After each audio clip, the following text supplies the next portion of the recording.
screening CCHD. Satu lagi Bu, kita perlu melakukan pemeriksaan apakah ada kemungkinan penyakit jantung bawaan atau tidak. Nah, seringkali Ibu bertanya bagaimana dengan jantung anak saya dok? Nah, kami selalu lakukan pemeriksaan apakah kemungkinan ada penyakit jantung bawaan atau tidak. Pemeriksaan itu kami lakukan lebih awal, tetapi bukan pada hari pertama, biasanya pada hari kedua.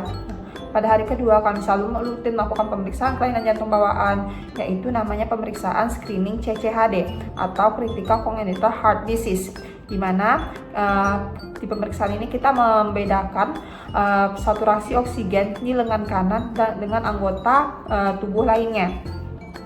Jika didapati perbedaannya lebih dari 3 atau nilai di lengan kanan itu kurang dari 95, maka kemungkinan ada penyakit jantung bawaan kritis.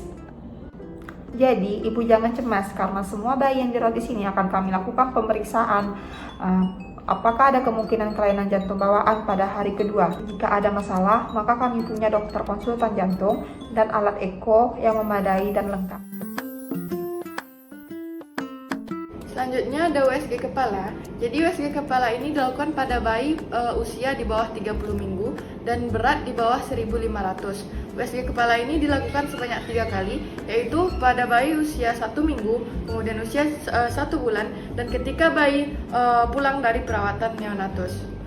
Fungsi dari USG kepala ini adalah untuk mengevaluasi apakah ada kelainan hidrosefalus atau kepala besar, kemudian untuk mendeteksi apakah ada perdarahan atau kerusakan pada otak, dan selanjutnya untuk mengevaluasi apakah ada cacat bawaan pada bayi.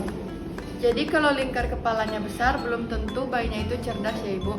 Jadi jangan senang dulu kalau lingkar kepala bayinya itu besar. Wah, lingkar kepala anak saya besar nih, berarti anak saya cerdas. Tidak begitu ya Ibu. Jadi lingkar kepala ini dilihat berdasarkan usianya, dilihat pada tabel berikut ini. Nah, ketidaknormalan ini bisa kita ketahui jika kita melakukan USG kepala sejak awal, khususnya itu pada bayi prematur. Kenapa pada bayi prematur? Karena pada bayi prematur itu pembuluh darahnya sangat rentan pecah dan juga bisa menyebabkan penyumbatan pada pembuluh darahnya. Tapi Ibu jangan khawatir, karena di perawatan neonatus ini kami juga sudah melakukan USG kepala pada bayi khususnya itu di bawah 30 minggu dengan berat lahir di bawah 1500 pada usia 1 minggu, 1 bulan, dan ketika bayi akan pulang dari perawatan neonatus. Assalamualaikum warahmatullahi wabarakatuh. Selamat siang Ibu-Ibu, perkenalkan saya Angga Rizky Hermawan, koas dari bagian perinatalologi. Baiklah, di sini saya akan menjelaskan tentang perawatan metode kanguru atau yang biasa disebut dengan PMK.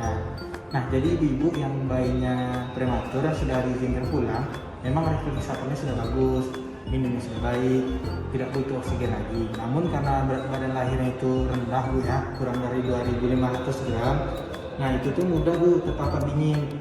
Jadi di sini saya akan menjelaskan Bu ya salah satu metode agar mencegah anak ibu itu terhindar dari kedinginan. Namanya itu perawatan metode kanguru. Nah, di sini Bu, perawatan metode kanguru itu memiliki banyak manfaat ya Bu. Yang pertama itu dapat meningkatkan hubungan emosional antara ibu dan sang anak. Kemudian dapat meningkatkan produksi dari ASI serta menstabilkan, yang paling penting itu menstabilkan suhu dari sang bayi agar terhindar dari kedinginan. Nah, di sini saya akan menjelaskan ya cara melakukan perawatan metode kanguru.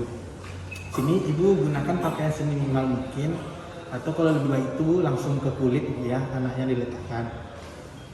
Oke, di sini saya akan mempraktekannya ya Bu.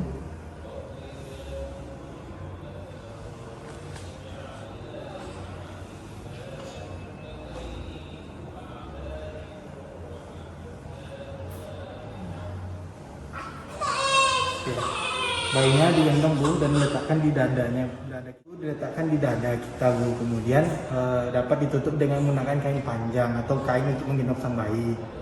Nah, ini kan ada dua Bu. Itu ada perawatan metode kanguru yang bersifat intermiten, itu kurang lebih 1 jam, atau yang kontinu bisa sampai 24 jam. Jangan nanti ibu baru melakukan ini 20 menit atau setengah jam udah ibu letak lagi. Nah, itu nggak jadi Bu perawatan metode kangurunya. Nanti adiknya kedinginan Bu. Kalau yang kontinu itu bisa sampai 24 jam ya Bu. Nah, dapat digantikan misalnya ibu mau mandi atau ingin bekerja, dapat digantikan dapat digantikan oleh ayahnya. Oke, jadi Ibu kalau bayinya itu kedinginan Bu, nanti pertumbuhannya itu dapat terhambat ya Ibu. Nah, karena kalori yang ia dapatkan dari makanan akan digunakan untuk menghangatkan tubuhnya. Jadi jangan lupa melakukan tindakan perawatan metode kanguru ini ya Ibu. Oke, terima kasih.